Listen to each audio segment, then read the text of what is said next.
तुलनात्मक राजनीति का विषय क्षेत्र।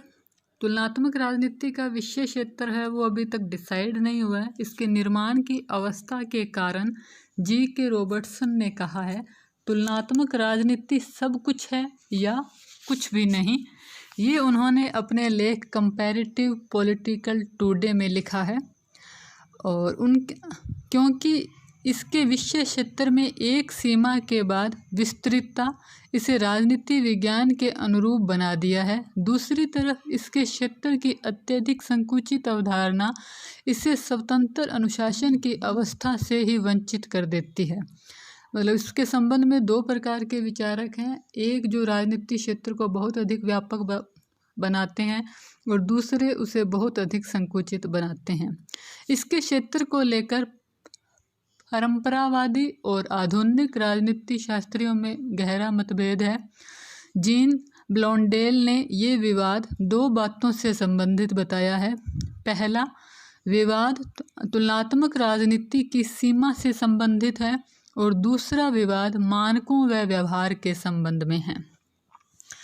तो पहले हम देखेंगे सीमा संबंधी विवाद। सरकार के तुलनात्मक अध्ययन के सीमा के संबंध में दो प्रकार के दृष्टिकोण हैं। पहला है कानूनी या संस्थागत दृष्टिकोण और दूसरा है व्यवहारवादी दृष्टिकोण।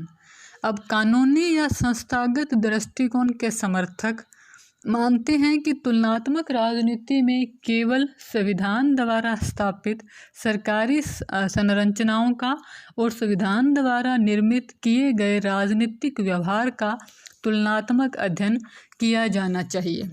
अब इसी के आलोचक हैं। आलोचकों की मान्यता है कि इस प्रकार की तुलना केवल दिखावटी होगी। केवल संवैधानिक संस्थाओं का अध्ययन करेंगे तो वह अध्ययन पूर्ण नहीं होगा। उसमें राजनीतिक प्रक्रिया है वो वास्तव जो राजनीतिक कार्यवाही की प्रक्रिया को समझा नहीं जा सकता। जैसे उदाहरण के लिए हम ब्रिटेन का संविधान देखें तो वहाँ पर संवैधानिक राजतंत्र है अगर हम संविधान बाहरी संस्थाओं के आधार पर, लेकिन वहाँ वास्तव में एक सशक्त लोकतंत्र की स्थापना है। इसके लिए वहाँ के व्यवहार को समझना बहुत अधिक आवश्यक है। दूसरी विचारधारा है व्यवहारवादी दृष्टिकोण। इसके अनुसार तुलनात्मक राजनीति में केवल कानूनी व्यवस्था का औपचारिक अध्ययन व तुलना ही पर्याप्त नहीं है, वास्तव में राजनीतिक व्यवहार का भी अध्ययन किया जाना चाहिए। और तुलनात्मक राजनीति को लेकर जो दूसरा विवाद है वह है मानक व व्यवहार के संबंध में विवाद। तो मानव की अभिव्यक्ति कानूनों व नियमों से होती है, किंतु राजनीतिक व्यवहार कई बार कानूनों के प्रतिकूल भी होता है और यदि तुलनात्मक अध्ययन में पेचीदगी उत्पन्न करता है। यदि राजनीतिक आचरण मानकों के अनुकूल हो तो तुलना करना सरल होगा, अन्यथा नहीं। इसीलिए तुलनात्मक राजनीति में ये भी देखना चाहिए कि राजनीतिक जो व्यवहार है वो मानकों के अनुकूल है या नहीं। मानकों के अनुकूल में राजनीति है वो एक गतिशील अध्ययन है, उसमें कुछ भी चीज़ें स्थायित्व की ओर नहीं हैं, ये गतिशीलता को लेकर चलती है। अब हम देखेंगे तुलनात्मक राजनीति के क्षेत्र में हाल ही में क्या क्या परिवर्तन हुए हैं। तुलनात्मक राजनीति के क्षेत्र के संबंध में आधुनिक दृष्टिकोण की विवेचना से यह स्पष्ट हो जाता है कि तुलनात्मक राजनीति में केवल संवैधानिक जो संरचनाएं हैं सिर्फ उन्हीं का अध्ययन नहीं किया जाएगा, उसके साथ मानक व्यवहारों का विश्लेषण भी किया जाएगा।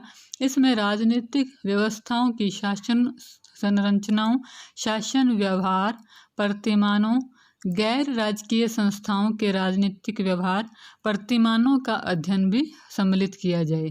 इस प्रकार तुलनात्मक राजनीतिक अध्ययन कानून निर्माण, कानून प्रयोग, राजनीतिक व्यवस्था के जो विभिन्न अंग हैं जैसे कार्यपालिका, व्यवस्थापिका, न्यायपालिका, राजनीतिक दल, दबाव समूह है, संविधान के बाद भी जो संस्थाएं बनी हैं जैसे योजना, अपने भारत के संदर्भ में देखें तो योजना आयोग, नीति आयोग इत्यादि का अध्ययन भी किया जाना चाहिए। आधुनिक तुलनात्मक राजनीतिक विचारक राजनीति विज्ञान में अन्य विषयों के साथ भी अंतर संबंध स्थापित करते हैं, जैसे अर्थशास्त्र, समाजशास्त्र,